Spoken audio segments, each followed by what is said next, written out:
Assalamualaikum warahmatullahi wabarakatuh. Alhamdulillahi rabbil alamin. Lahun ni'matu wa lahul fadlu wa lahul thana'ul hasan. Wassalawatullahil barrir rahim wal malaikatil muqarrabin ala sayyidina wa maulana Muhammadin wa ala alihi wa ashabihi tayyibin tahirin. Allahumma la sahla illa ma ja'altahu sahla wa anta taj'alul hazna idza syi'ta sahla. Allahumma arzuqna al-ikhlasa fin niyyati wal qawli wal amal wa ba'du. Ila Nabiyil Mustafa sallallahu alaihi wasallam wa ikhwanihi minal anbiya'i wal mursalin wa syuhada'i was salihin, khususan ila sultanil awliya Syekh Abdul Qadir Al-Jilani wa Syekh Ahmad Ar-Rifai wa Syekh Baha'iddin Naqsyabandi wa Syekh Abdullah Al-Harari wa ila arwahi muassisi jam'iyyati Nahdlatul Ulama Syekh Muhammad Hashim Asy'ari wa Syekh Bisri Sansuri wa Syekh Abdul Wahab Hasbuwah wa ila arwahi jami'i ahli al-qubur minal muslimin wal muslimat. Al-Fatihah. A'udzu billahi minasy syaithanir rajim. Bismillahirrahmanirrahim. Alhamdulillahi rabbil alamin. Ar-Rahmanir Rahim. Maliki yaumiddin. Iyyaka na'budu wa iyyaka nasta'in. Ihdinas siratal mustaqim. Siratal ladzina an'amta 'alaihim ghairil maghdubi 'alaihim waladdallin. Amin. Hadirin hadirat kaum muslimin muslimat, pemirsa Madu TV rahimakumullah. Alhamdulillah, kita bersyukur kepada Allah Subhanahu wa taala. Pada pagi hari ini Allah Subhanahu wa taala kembali menganugerahkan rahmatnya, nikmat-nikmatnya kepada kita semuanya, terutama nikmat taufik. Karena dengan taufik Allah Subhanahu wa taala kita bisa memiliki kemampuan untuk melaksanakan salah satu bentuk ketaatan kepadanya, yaitu dengan menghadiri majelis ilmuddin.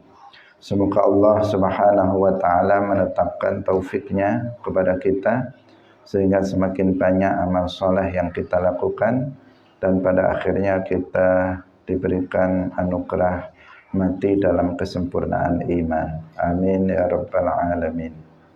Salawat dan salam semoga tetap terlimpahkan kepada Nabi Agung Nabi Muhammad sallallahu alaihi wasallam, para sahabatnya, keluarganya, serta seluruh umat Islam yang mengikuti beliau ila yaumil qiyamah.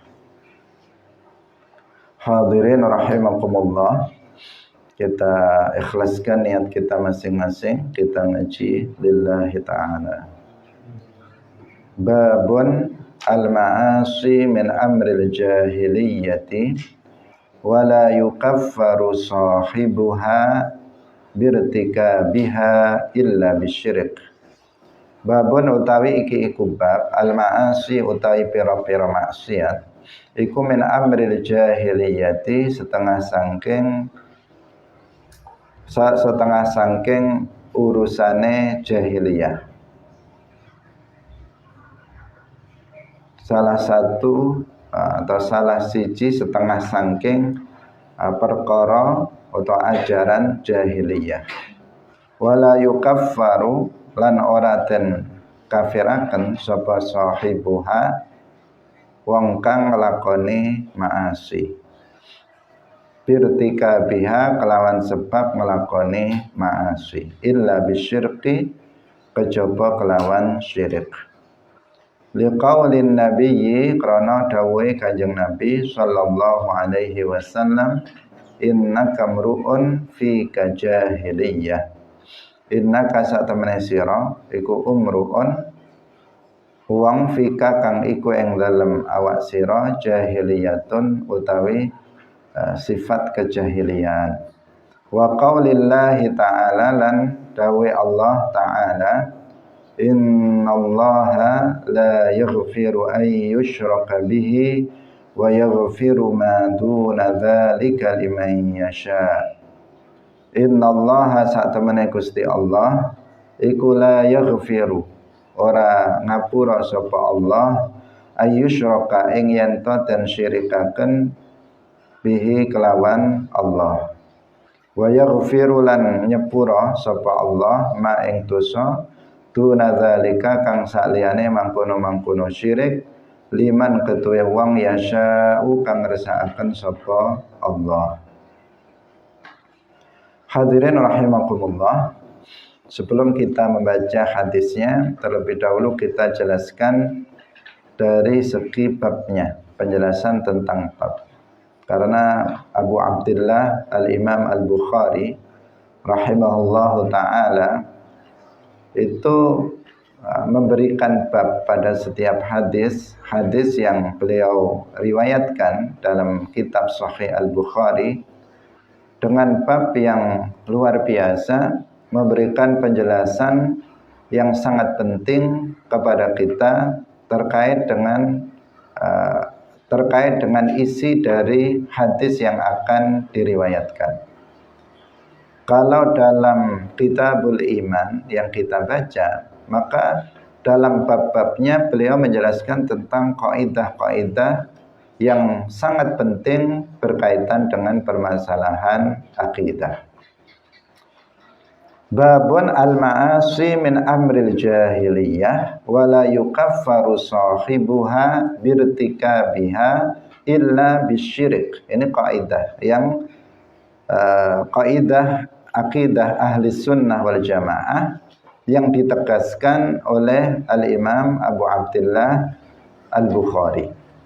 Beliau mengatakan bahwa al-ma'asi dosa-dosa atau maksiat-maksiat, baik itu dosa besar maupun dosa kecil, kabairuha wa saghairuha, pokoknya maksiat. Maksiat itu adalah min amril jahiliyah, termasuk perkara atau ajaran yang ada di masa jahiliyah, yaitu masa zaman fatrah sebelum datangnya Rasulullah Shallallahu Alaihi Wasallam memperbaharui dakwah Islam. Jadi ketika disebut jahiliyah, yang dimaksud di sini adalah zaman fatrah, zaman tidak adanya Islam di muka bumi ini. Setelah kita tahu setelah Sayyiduna Isa alaihi salam diangkat ke langit, kemudian setelah itu satu persatu umat Islam meninggal dunia. Kemudian di muka bumi ini tidak ada Islam. Zaman ini yang disebut dengan zaman jahiliyah. Masanya itu 500 tahun. Dalam sejarah itu ada 2 kali jahiliyah. Yang pertama disebut dengan jahiliyah ula, jahiliyah pertama, selama 1000 tahun, yaitu masa setelah wafatnya Nabi Idris alaihissalam. Masa setelah wafatnya Nabi Idris, kemudian umat Islam dipimpin oleh 5 orang wali yang soleh. Setelah wafat kelima wali itu, kemudian beberapa tahun berikutnya atau setelah berganti generasi, setelah ganti generasi kemudian terjadi kekufuran, terjadi kesyirikan. Karena sebelumnya itu tidak pernah terjadi kesyirikan. Di masa Nabi Adam nggak ada kekufuran, nggak ada kesyirikan. Di masa Nabi Syekh, di masa Nabi Idris itu tidak ada kekufuran, tidak ada kesyirikan. Sehingga nabi-nabi sebelum Nabi Nuh alaihissalam itu diutus kepada umat yang muslim. Umatnya Nabi Adam semuanya muslim. Umatnya Nabi Syekh, Nabi Idris semuanya itu muslim. Sehingga Nabi Adam, Nabi Syekh dan Nabi Idris alaihimussalam, mereka itu berdakwah bukan untuk mengajak umatnya masuk ke dalam agama Islam, tetapi mengajak umatnya untuk menerapkan atau mengamalkan syariat Islam. Itu mereka. Bukan mengajak orang kafir untuk masuk ke dalam agama Islam, karena memang pada masa itu tidak ada orang yang kufur, tidak ada orang yang keluar atau orang yang kafir, yang musyrik, itu tidak ada. Kanan nasu ummatan wahidah faba'atsallahu an-nabiyyin mubashshirina wa mundzirin. Kanan nasu ummatan wahidah, artinya dahulu di masa Nabi Adam, Nabi Syekh, Nabi Idris, manusia itu ummatan wahidah, mereka memeluk agama yang satu, yaitu agama Islam. Faba'atsallahu an-nabiyyin, kemudian terjadi kekufuran setelah Nabi Idris alaihissalam, dan kemudian Allah mengutus para nabi mubasyirina wa mundzirin. Nah, masa setelah Nabi Idris atau jahiliyah yang terjadi, di mana di saat itu tidak ada Islam, artinya nggak ada lagi orang Islam. Setelah wafatnya 5 orang wali yang soleh, kemudian umat-umat Islam lainnya, para pengikutnya itu meninggal dunia. Setelah itu terjadi kesyirikan dengan penyembahan terhadap patung dari 5 orang yang soleh yang disebutkan namanya di dalam Al-Quran. Mulai saat itu terjadi kesyirikan dan terus menyebar di seluruh dunia sampai 1000 tahun lamanya. Masa ini disebut dengan jahiliyah ula, jahiliyah yang pertama, yaitu sampai diutusnya Nabi Nuh alaihissalam untuk memperbaharui dakwah Islam. Sehingga dikatakan Nuh awwalur rusul, dengan makna awwalur rusul ursila ilal kuffar. Nabi Nuh adalah rasul yang pertama yang diutus kepada orang-orang kafir. Itu maknanya, makna dari ungkapan Nabi Nuh adalah awwalur rusul, yaitu nabi pertama yang diutus kepada orang kafir, rasul pertama yang diutus kepada orang kafir. Tidak seperti yang dipahami oleh orang Wahabi, yang mereka mengatakan bahwa Nabi Nuh alaihissalam itu adalah rasul yang pertama secara mutlak, sehingga mereka berkesimpulan bahwa Nabi Adam alaihissalam bukan nabi, bukan rasul. Nabi Idris bukan nabi, bukan rasul, karena nabi rasul yang pertama itu adalah Nabi Nuh. Keyakinan ini keyakinan yang batil, bertentangan dengan Al-Quran, bertentangan dengan hadis, bertentangan dengan ijma' yang menetapkan Nabi Adam alaihissalam sebagai nabi dan rasul. Nah, tapi kita tidak sedang membahas ini. Kita membahas tentang masa jahiliyah. Jadi masa jahiliyah itu adalah masa fatrah, masa fatrahnya Islam, yaitu masa di mana Islam itu nggak ada di muka bumi ini. Yang pertama pernah terjadi yaitu sebelum diutusnya Nabi Nuh alaihissalam. Yang kedua terjadi setelah Nabi Isa, sebelum diutusnya Nabi Muhammad sallallahu alaihi wasallam, yang terkenal dengan zaman jahiliyah, yaitu zaman fatrahnya Islam, zaman tidak adanya Islam di muka bumi ini. Nggak adanya Islam, nggak ada orang yang memeluk agama Islam di saat itu. Hadirin rahimakumullah, dikatakan di sini al-ma'asi min amril jahiliyah.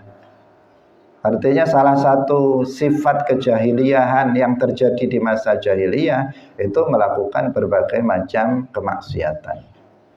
Wala yukaffaru sahibuha birtikabiha illa bisyirik.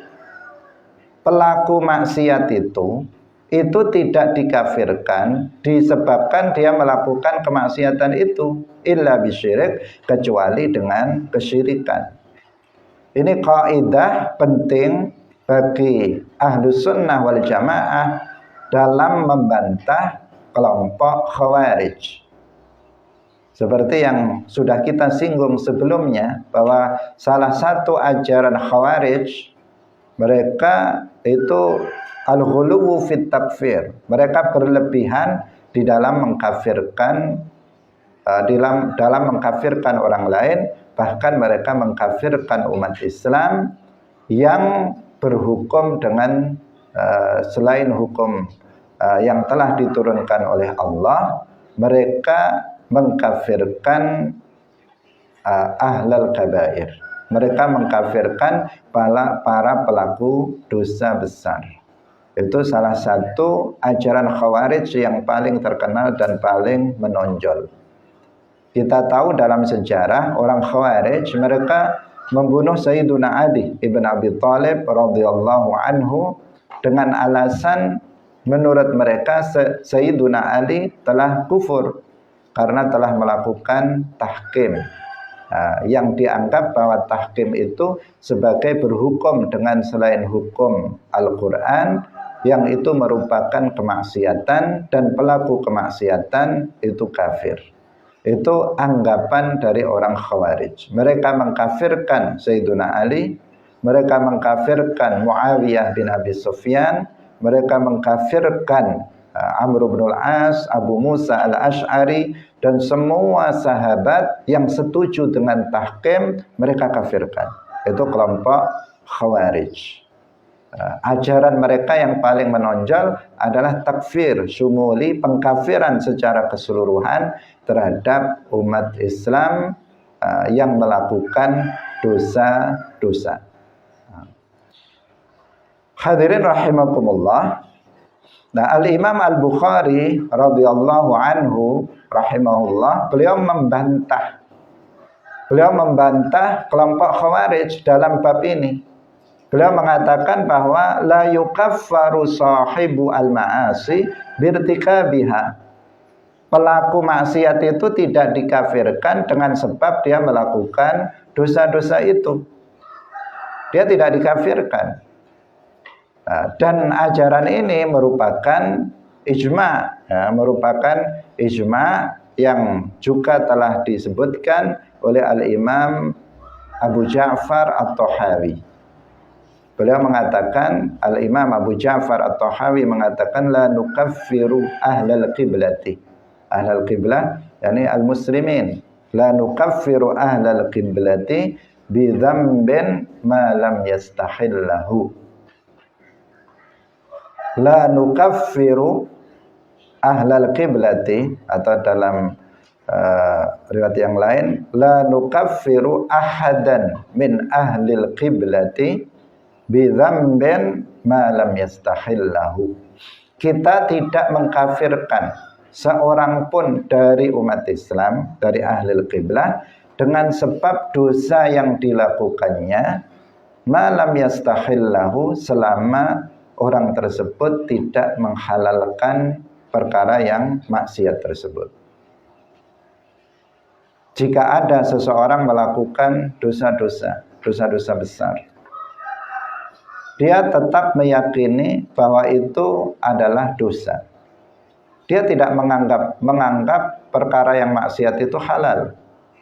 tetapi dia melakukannya, maka kita tidak mengkafirkan orang tersebut. Misalnya ada orang meninggalkan sholat dengan tetap meyakini bahwa meninggalkan sholat itu haram, dengan tetap meyakini sholat itu wajib. Ada seseorang minum khamr dengan tetap meyakini minum khamr itu haram. Ada seseorang berzina dengan tetap meyakini zina itu haram. Ada seseorang mencuri dengan tetap meyakini bahwa mencuri itu haram. Ada seseorang misalnya bunuh diri dengan tetap meyakini bahwa bunuh diri itu hukumnya haram. La nukaffiruhu, kita tidak mengkafirkan orang tersebut. Kita mengatakan dia adalah mukmin, tetapi mukmin asin, mukmin pelaku maksiat, atau mukmin ahlul kabair, mukmin pelaku dosa besar, atau mukmin fasik, seorang mukmin yang fasik, atau mukmin ghairu kamil, mukmin naqis, mukmin yang tidak sempurna, mukmin yang kurang imannya. Nah, kita katakan seperti itu dengan ungkapan-ungkapan seperti itu, dan kita tidak mengatakan dia kafir. Kita ahlus sunnah wal jamaah. Seperti yang ditegaskan oleh Al-Imam Al-Bukhari radhiyallahu anhu, beliau mengatakan la yukaffaru sahibuha birtikabiha illa bisyirik. Bertolak belakang dengan kelompok Khawarij yang mengkafirkan setiap orang yang melakukan dosa. Padahal siapa yang tidak melakukan dosa selain dari para nabi? Tidak ada yang maksum dari perbuatan dosa selain para nabi. Artinya apa? Artinya dengan ajaran yang seperti ini, dia telah mengkafirkan, kelompok Khawarij ini telah mengkafirkan mayoritas umat Islam, telah mengkafirkan umat Islam secara menyeluruh, yang disebut dengan at-takfir asy-syumuli, yang harus diwaspadai kelompok seperti ini. Dan pada masa sekarang ada kelompok yang mengikuti ajaran Khawarij, yaitu kelompok Hizbul Ikhwan, pengikut Sayyid Qutb. Illa bisyirik, kecuali syirik. Kalau syirik, maka orang yang mati dalam keadaan dia musyrik, Allah Subhanahu wa taala tidak akan mengampuninya.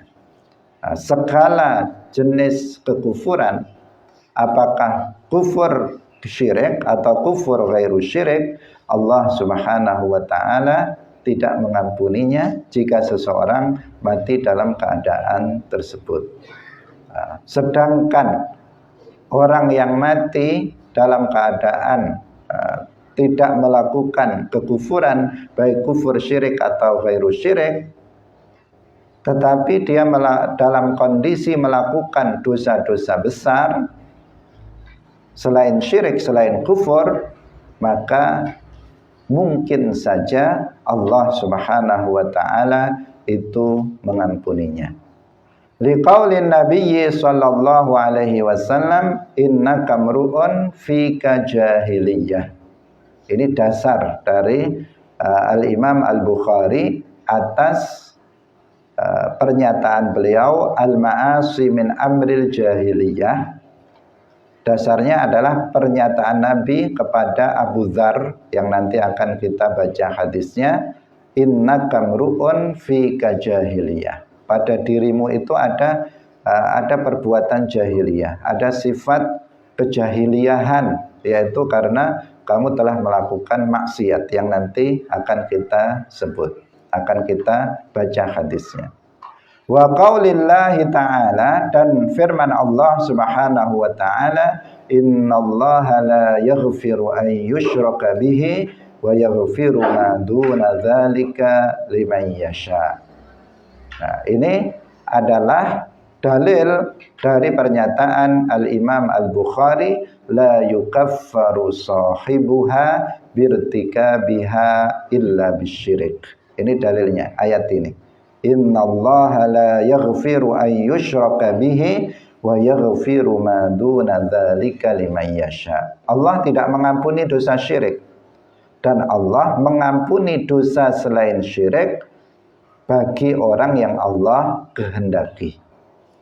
Ayat ini ayat yang sangat tegas dan sangat jelas membantah ajaran Khawarij. Karena nyata-nyata dalam ayat ini ditegaskan bahwa Allah Subhanahu wa taala itu mengampuni dosa-dosa di bawah syirik. Dosa-dosa di bawah kufur itu Allah mengampuni pelakunya apabila Allah berkehendak. Itu menunjukkan bahwa pelaku dosa di bawah syirik itu tidak kafir tetapi mukmin. Apa buktinya? Buktinya Allah jika berkehendak mengampuninya. Jika pelaku dosa besar itu kafir, maka tentu saja Allah Subhanahu wa taala tidak mengampuninya. Maka penegasan Allah wa yaghfiru ma duna dzalika liman yasha itu menunjukkan kepada kita bahwa dosa di bawah syirik itu Allah Subhanahu wa taala mungkin saja mengampuninya untuk orang-orang yang Allah kehendaki. Nah, ini penting sekali ayat ini untuk kita hafalkan sebagai bantahan terhadap kelompok Khawarij. Karena seandainya para pelaku dosa besar itu kafir, maka Allah tidak akan mengampuni dosa mereka yang Allah kehendaki. Pernyataan bahwa Allah mengampuni dosa di bawah syirik bagi orang yang Allah kehendaki itu menunjukkan bahwa pelaku dosa di bawah syirik itu mukmin, itu muslim bukan kafir. Hadirin rahimakumullah. Kita baca hadis yang ada di bawah bab ini. Qala Abu Abdullah Al-Bukhari haddatsana Sulaiman bin Harbin qala haddatsana Syu'batu an Wasilin Al-Ahdabi 'anil Ma'ruri qala laqitu ketemu sapa ingsun Abadzarin utawa nemui sapa ingsun Abadzarin ing Abadzar bi Rabadati ing dalam daerah Rabadah. Rabadah itu suatu tempat atau daerah yang terletak di luar kota Al-Madinah. Antara Rabadah dan Madinah itu jaraknya 3 marhalah. Intinya Rabadah itu nama daerah di luar Madinah yang jaraknya dengan Madinah itu 3 marhalah. Wa alaihi lan iku ing atase Abu Dzar khullatun utawi pakaian kang bagus.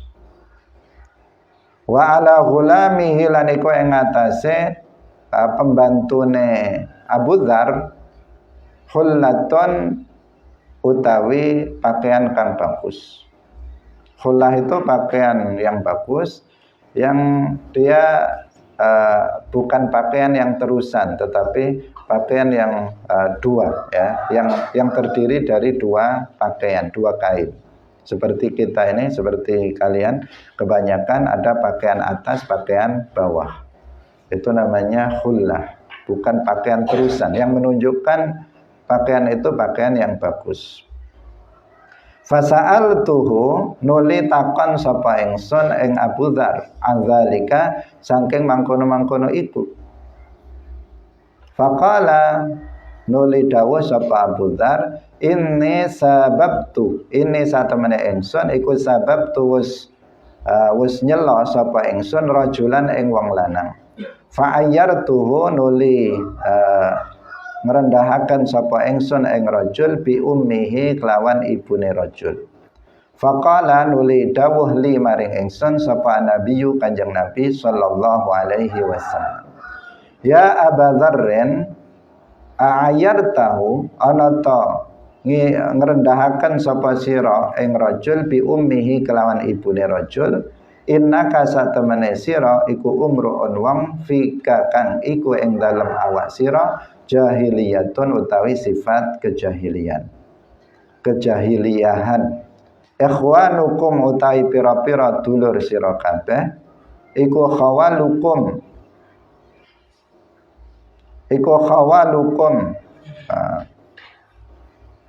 khawalukum tanggungan sira kabeh atau pembantu sira kabeh ja'alahum kang dateaken ing ikhwanukum sapa Allah Gusti Allah tahta aidikum ing dalem ngisore tangan sira kabeh. Ini kinayah dari kepemilikan atau milk atau kudrah tahta aidikum ing dalem penguasaan sira kabeh utawa ing dalem kepemilikan sira kabeh. Faman mongko utahi sapane wong iku kana ana sapa akhuhu sedulur lanange man iku tahta yadihi ing dalem kekuasaane atau kepemilikane man falyut'imhu mongko becik aweh mangan sapa man ing akhuhu mimma sangking barang yakulu kang mangan sapa man wal yulbishu lan becik aweh pakaian sapa man ing akhuhu mimma sangking barang yalbasu kang nganggo sapa man wala tukallifuhum lan aja bebanaken sapa sira kabeh ing ikhwanukum ya utawa ya ikhwanukum khawalukum tadi khawalukum para pembantu atau budak ma ing barang yaghlibuhum kang lindih apa ma ing khawalukum fa ing kallaftumuhum mongko lamun bebani sapa sira kabeh ing khawalukum fa ainuhum mongko bantu sira kabeh ing khawalukum.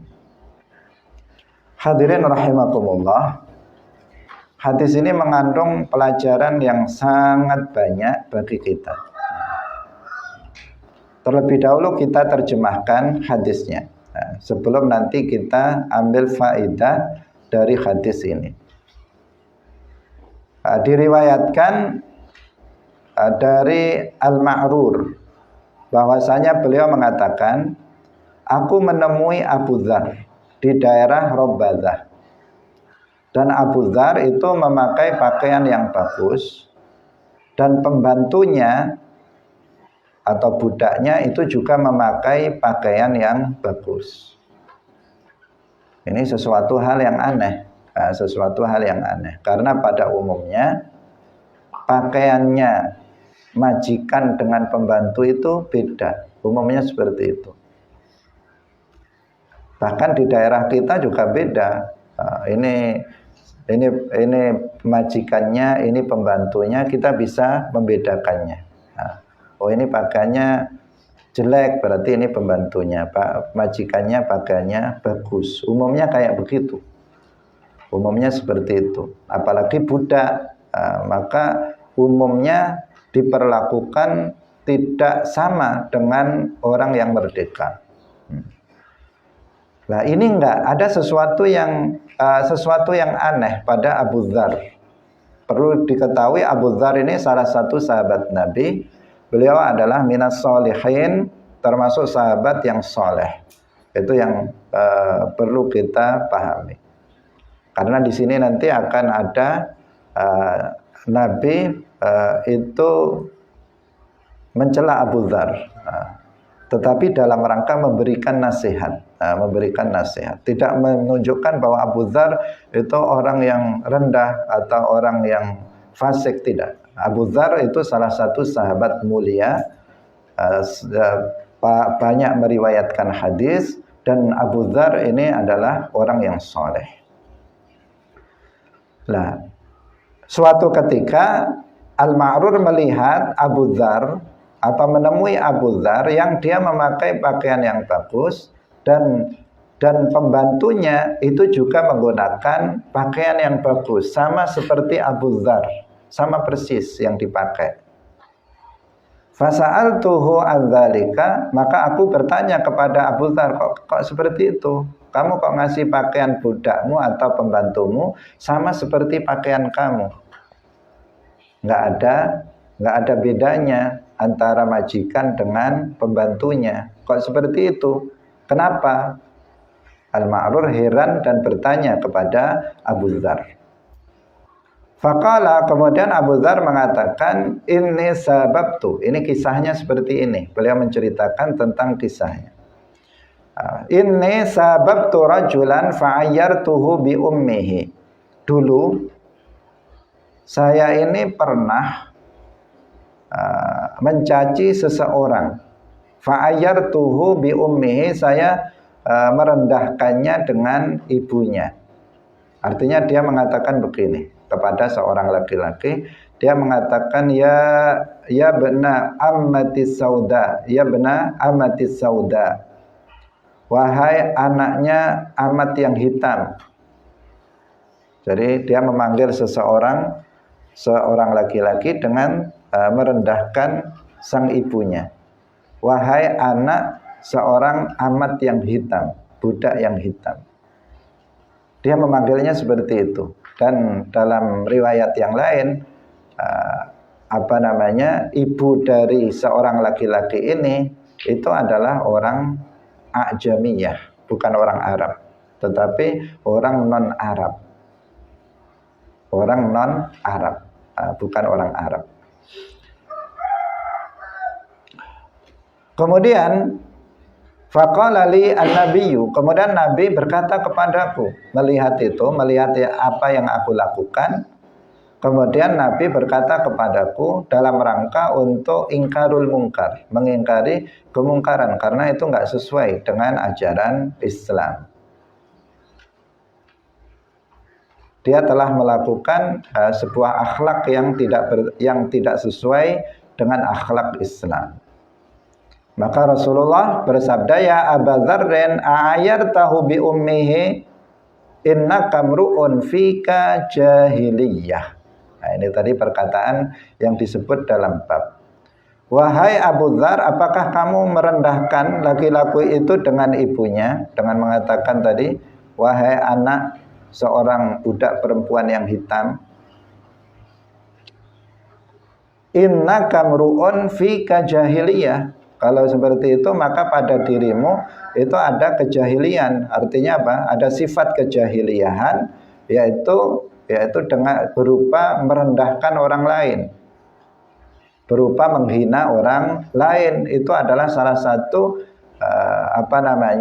praktek yang sering dilakukan di masa jahiliyah.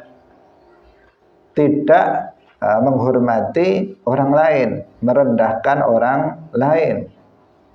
Kita tahu dalam Islam, kalau dalam ajaran Islam itu nggak boleh seseorang merendahkan saudaranya sesama muslim, itu tidak diperbolehkan.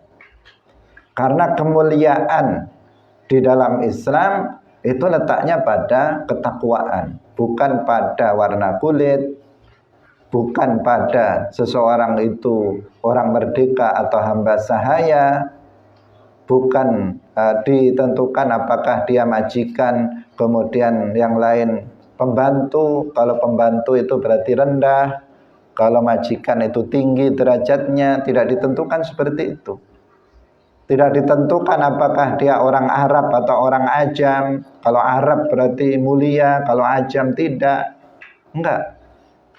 Tidak ditentukan oleh warna kulit, tidak ditentukan oleh bentuk mata, sipit atau lebar, tidak ditentukan oleh bentuk rambut keriting atau lurus, tidak ditentukan oleh suku, bahasa, tidak ditentukan oleh kekayaan, harta dan semacamnya, tetapi ditentukan oleh ketakwaannya. Itu kemuliaan di dalam Islam. Sehingga nggak boleh bagi seseorang itu mencela orang lain hanya karena beda suku, hanya karena beda warna kulit, hanya karena beda beda kekayaannya, karena orang lain miskin kemudian dihina, karena orang lain itu orang non Arab kemudian dihina, bukan karena orang lain itu sukunya berbeda kemudian dihina. Tidak boleh menghina orang lain karena perbedaan-perbedaan yang seperti itu. Termasuk nasab. Kemuliaan tidak ditentukan oleh nasab seseorang. Kalau ada seseorang itu nasabnya bagus, dia anak seorang wali atau anak seorang kiai, biasa kalau di sini dipanggil Gus atau Neng misalnya, tetapi dia bodoh terhadap ilmu agama, tetapi dia tidak beramal soleh, maka kedudukannya sangat rendah. Sangat rendah, tidak memiliki kedudukan indallah. Bahkan kalau seandainya ada seseorang itu keturunan Nabi, seorang syarif, seorang sayyid misalnya, dengan nasabnya dia memang punya kemuliaan. Dengan sekedar dia keturunan Nabi, dia memiliki kemuliaan.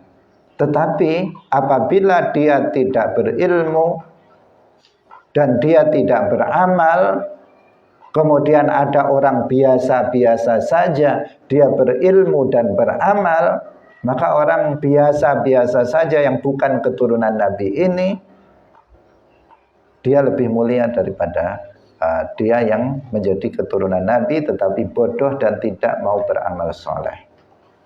Bisa difahami? Ada orang hidup di pelosok, dia seorang petani misalnya, tetapi dia belajar ilmu agama, ilmu fardu ain, dia mengamalkannya dengan baik.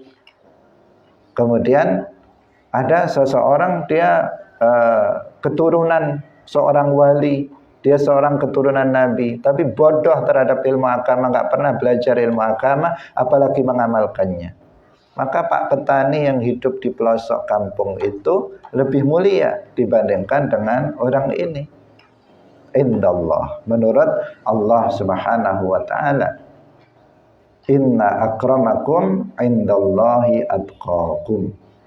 Sesungguhnya orang yang paling mulia di antara kalian itu adalah orang yang paling bertakwa di antara kalian.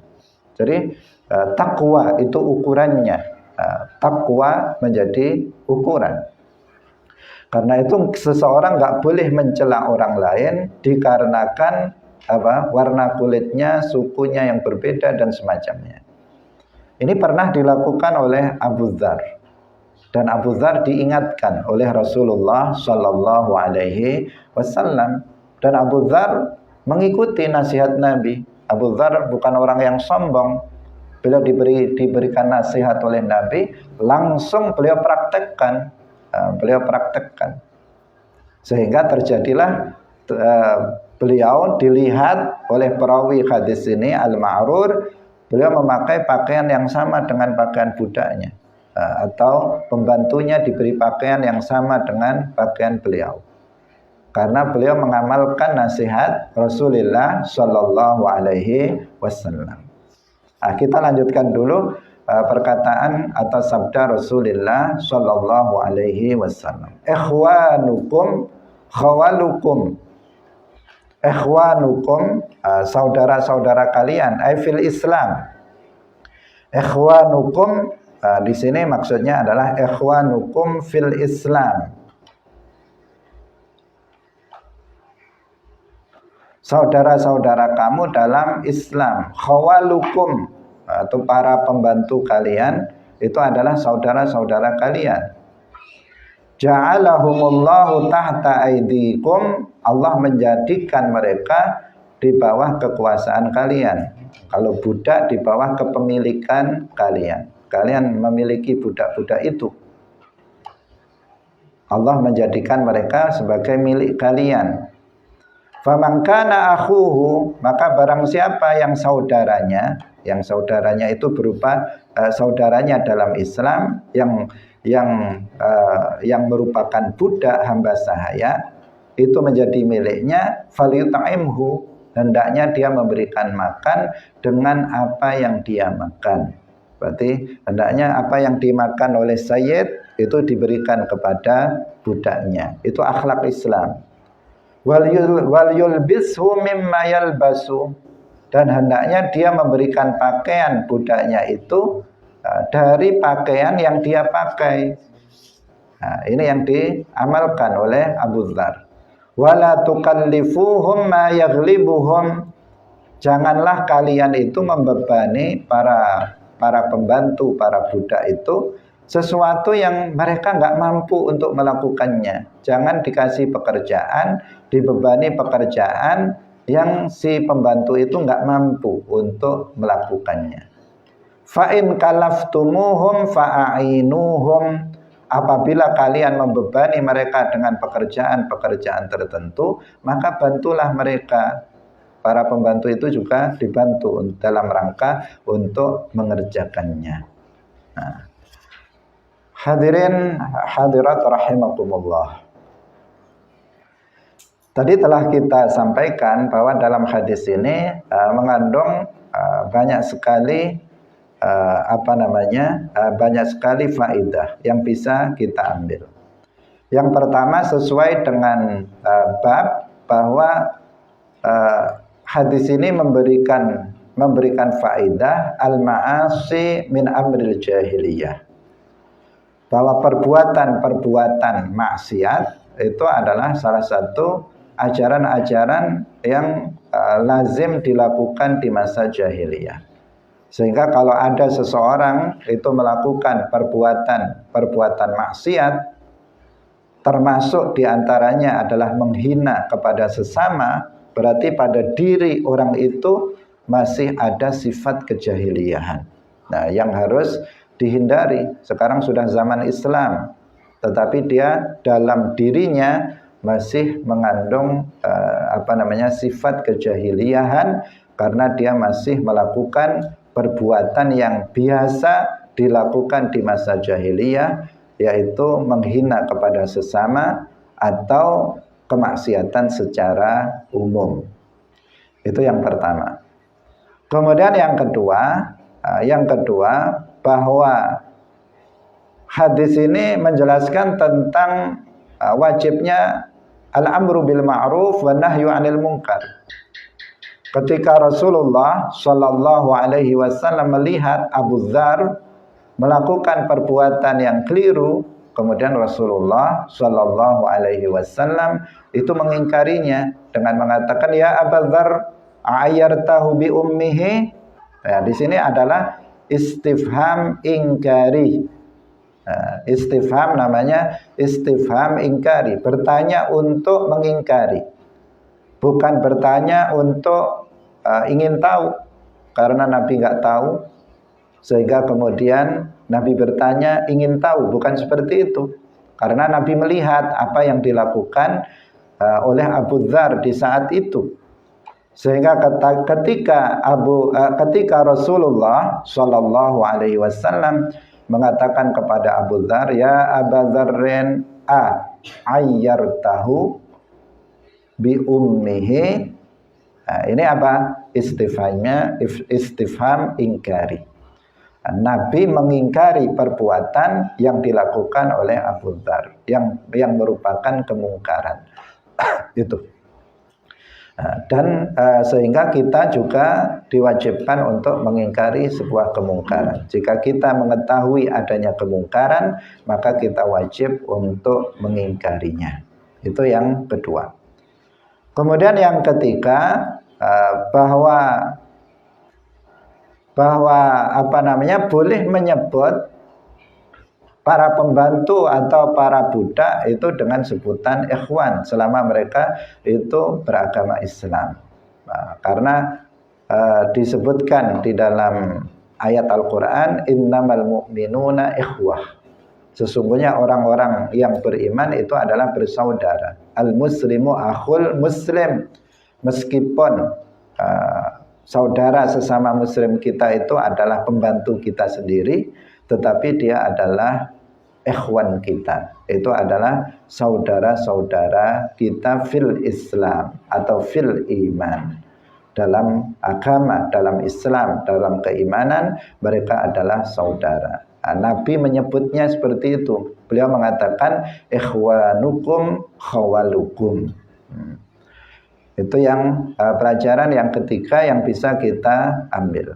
Kemudian yang keempat, bahwa kita diperintahkan oleh Rasulullah Shallallahu Alaihi Wasallam untuk menjaga akhlak yang baik kepada para pembantu atau para budak yang kita miliki. Kalau pada masa sekarang ya para pembantu, karena nggak ada budak pada masa sekarang.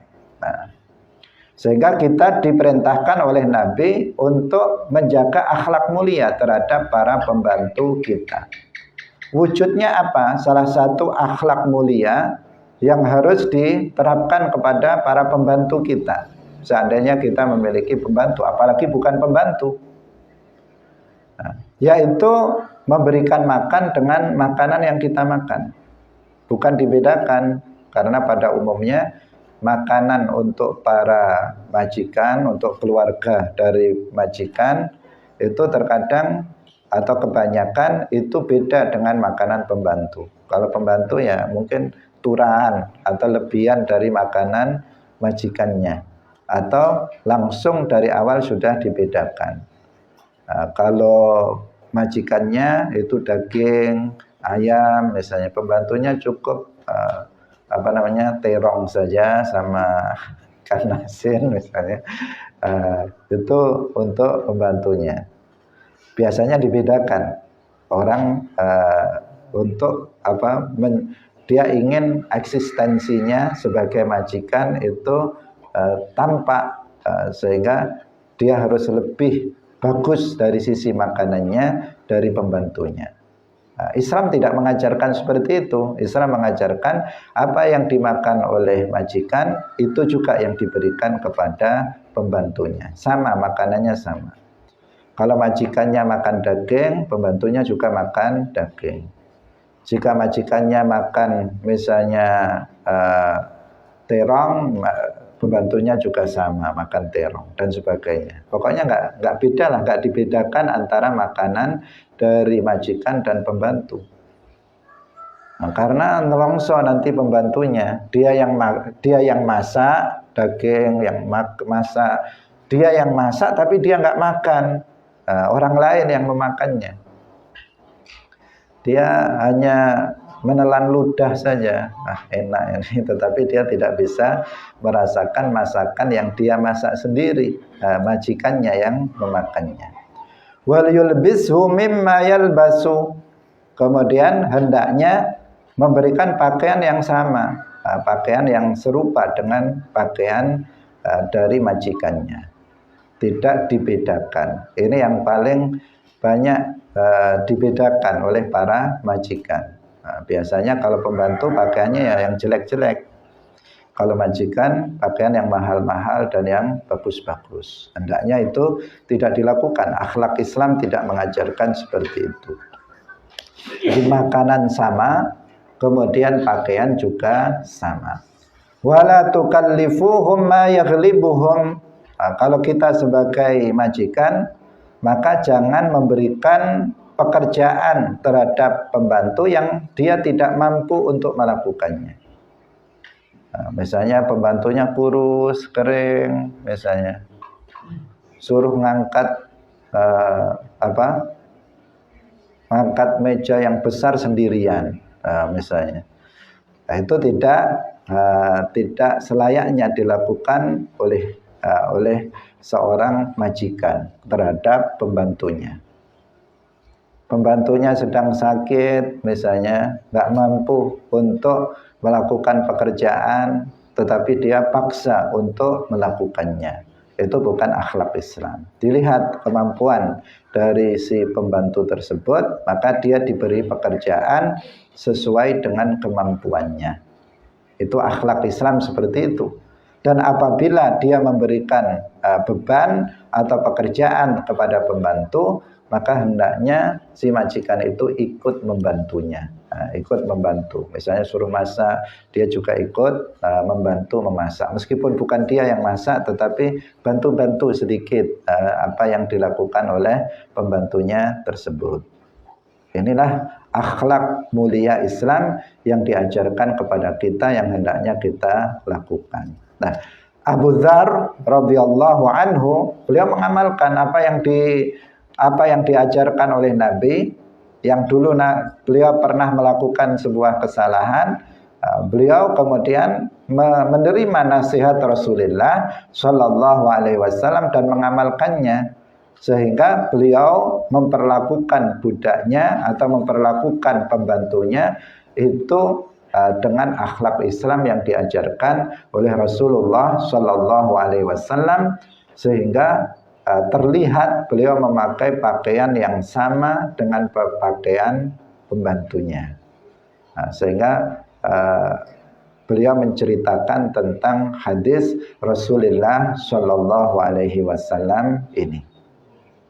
Hadirin rahimakumullah, sampai di sini waktu sudah habis. Semoga bermanfaat dan menjadi ilmu yang barokah fid dunya wal akhirah. Amin ya rabbal alamin. Barakallahu fikum wallahul muwaffiq ila aqwamit thoriq. Wassalamualaikum warahmatullahi wabarakatuh. La ilaha illallah. Allahumma salli ala sayyidina Muhammad wa ala alihi wa sahbihi wa sallim. Rabbi ghfirli wa li walidayya wa lil mu'minina wal mu'minat.